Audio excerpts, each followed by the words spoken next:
Kejadian ini diceritakan oleh pelajar lama di sebuah sekolah berasrama di Kuala Kangsar. Dom tu ada satu kawasan yang semua orang elak. Katil paling hujung, nombor 3. Bukan sebab rosak, tapi sebab pernah ada orang mati di situ. Malam tu, pelajar baru bernama Farah baru masuk asrama. Dia tak tahu apa-apa. Katil dia, katil nombor 3. Kawan-kawan Dom nampak tapi tak berani tegur. Semua cuma pesan, kalau malam dengar bunyi, jangan layan. Pukul 1.47 pagi, Farah terjaga. Bunyi perlahan kedengaran dari bawah katil dia. Tok, tok, tok.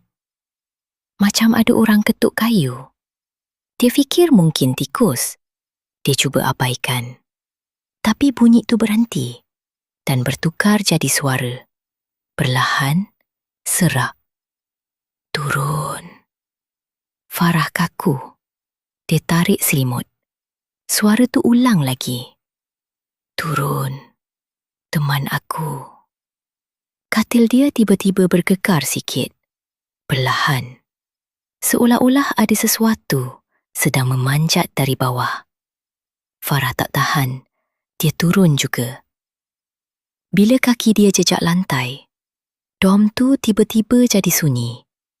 Terlalu sunyi. Kawan-kawan semua masih tidur.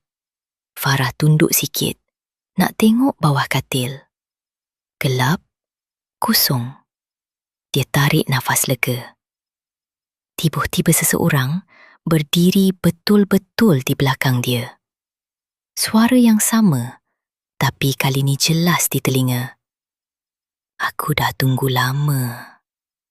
Farah pusing perlahan dan dia nampak dirinya sendiri dengan muka pucat, mata hitam kosong dan senyuman yang sama. Esok pagi Dom kecoh. Katil nombor 3 kosong. Farah hilang. Tak ada siapa jumpa dia.